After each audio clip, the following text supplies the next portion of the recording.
Good morning, friends. Welcome back. It is a bright and beautiful morning here in Ohio, and I'm sitting here near my cottage garden. And I shared a little bit of this space over on Instagram a few days ago. If you're not following me over there, be sure to do that. But I shared it, and I got a flood of questions. What's in your gardens? Can you tell me what flowers those are? How did you do that? And I thought it would be fun to sit down and just share my cottage garden tour, talk about what flowers I have in here, and just what tips I have for you guys. So make sure you grab a cup of coffee or a cup of tea, get comfortable, and let's get started. The Nixplay Smart Frame is perfect for all of life's special moments. And thanks to Nix Sense Me technology, a smart sensor wakes the frame when you enter the room and it sleeps when you're not. So when Caleb grabbed his morning cup of coffee, he was gifted with a sweet surprise.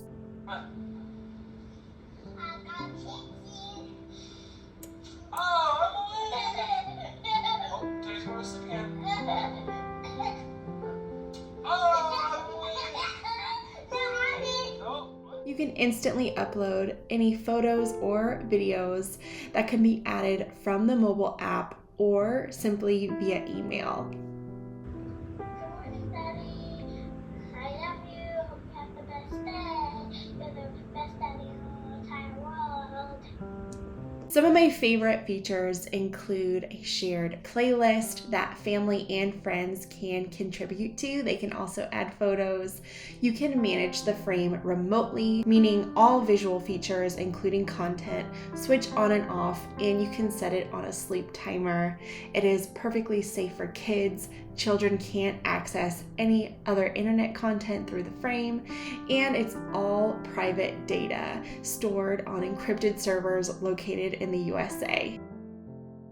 The adjustable stand allows for multiple viewing angles, and the frames can also be wall mounted by removing the back cover.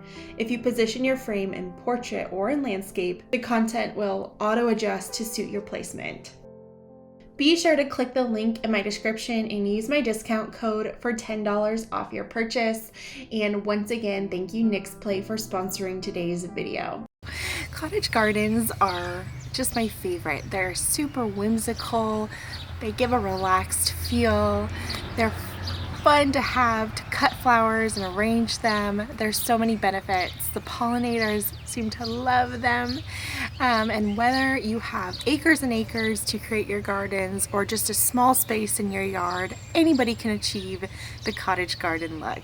And here are just a few simple ways you can do that. So I started this garden last year. I cut the beds out myself and removed the sod. I kept it very relaxed and organic feeling with lots of curvature, and just didn't even keep a rhyme or reason to it. I just did curves along the edge the whole way. That way when I went in with flowers, it would give, again, more of that organic feel. But last season I planted some of my anchor plants, and that's the first tip I have for you, is you need some structure to this garden, and I encourage you to plant either 3 or maybe 5 anchor plants in your space depending on what size you're working with. If it's a larger space, maybe 7, and it's totally your preference. For me and my anchor plants, the first thing I planted in here before I even knew this was going to be a cottage garden were Bobo Hydrangeas. I planted 3 of them, and I have them sort of centered in the garden. I put them in last fall just thinking, you know what, I need to put these somewhere and I'll work on the bed later. And then I also added 4 knockout roses. I think they're the variety Peachy. They're a pretty soft pink. So I have 7 anchor plants in this space. You only see 4 of them right now because the Bobos are just starting to come up, but eventually there will be 7 larger plants in this space. Another really important factor as you begin planting flowers in your cottage garden is to pick a color story. Pick a theme, stay within that theme. I know it can be tempting to want to plant 20 different plants and 20 different varieties and colors. They're all beautiful, but I would say stick to just a couple of colors. I went with lots of soft colors. I really wanted cool tones. I wanted it to look cooling to the eye and to have that effect. So I didn't do anything warm, no oranges, no reds, no anything like that. I did a lot of purples, some light pinks, a few hints of blue and white. And then of course all of the foliage in my garden is green. And that way, even if you have a lot of varieties of plants going on in your bed, it still looks cohesive and it's a lot easier on the eyes to look at. Another really important thing when planting a garden is diversifying your plants. You want plants that have all different heights and sizes and shapes and textures. You don't want to plant all the same thing or it'll start to look formal. With leaf and foliage, maybe you have something that's a little bit grassier, maybe something a little bit shinier. I know like my rose petals are more of a shiny sheen, and then I have some other flowers in here that are very soft and velvety and almost muted, variegated, all different things you're looking for. And you also want to be sure to plant things that bloom all season long. You don't want to pick things that all bloom in May and then your garden is done in June. You want to be sure to have seasonal interest throughout the entire spring and summer. The next tip I have for you is my favorite tip, and that is that the spacing rules no longer apply when you're planting a cottage garden. Typically in formal gardening, you have to follow rules as far as spacing goes because you want that plant to grow to its mature full size and have plenty of room to grow and do that. But with cottage gardening, you can just kind of throw that rule book out the window and plant things closer together. It may stunt the growth of a few things a little bit, but the idea behind it is that as things grow, they all sort of marry together and become a sea of flowers, and that impact in and of itself is so striking and so beautiful. Another idea I have for you when it comes to cottage gardening is be sure to have some form of structure in your garden. I recommend planting this garden maybe along a fence or picket fence, some type of structure behind it. Maybe you want to add a trellis, or maybe you want to add a statue or a fountain. I have this antique bench that I've put in mine, and I just think it looks so darling and quaint. It gives sort of a, again, relaxed feel, like you could just come out here and you could kind of just sit down, look at the flowers, and take it all in. Okay, well, I think that I've gone on long enough sharing some tips and ideas. Hopefully you found those helpful, but let's go ahead and turn this camera around and take a look at my cottage garden. Okay friends, so we're just gonna start here, work our way down. Eventually, this is the east part of our backyard, and it's very narrow back here, and then it opens up to more of a spacious area back there. So my long-term plan, there's nothing really back there right now, but my long-term plan is to do stepping stones, an arbor, and then back there have that be more of like a secret garden area. But for now, let's talk about the cottage garden. You can see, I mentioned before, when you look along the edge of the beds, there is catmint drifted all the way down, and that's one of my favorite things about this garden. This catmint smells so good, and the soft sort of lilac color is just beautiful. But the main reason I have this in my garden is for the smell. It just smells amazing, and I think it gives a very cottagey feel to my garden. And nothing says cottage garden to me like roses. I think they are sweet, they smell great, and this peachy knockout rose is such a pretty color addition to this space. When it first starts out, you can see back there, it's sort of more of a corally pink, and then as it opens, it turns to this pretty blush light pink and goes almost to a white at the tips, you can see there. And it is just a very striking flower in this garden, but because it is such a soft color, it keeps everything really subtle. And then moving along, you can see more of the catmint. And back here, this is a good example of planting something shorter behind something taller in that informal garden space. Hello, Mr. Bee. There'll be lots of bees joining us this morning, but back here I have some amazing daisy Maes, just kind of scattered around the entire back corner there. These will get a little bit taller, but not much. And I'm amazed I already have some blooms back here. They've been getting lots of sun all day long. But they just add such a sweet innocence to the garden. I love them for a pop of white. I think they add a lot of contrast in that way, but it's just a sweet, innocent flower, and it's just classic and timeless. If you were doing more of a formal garden, you may not want to add a daisy, but in a sweet cottage garden, all day long. This is one of my favorites in the garden bed.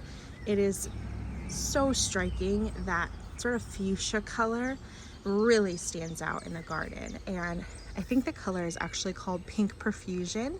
This is a Salvia, and it is just such a neat texture, such a neat color.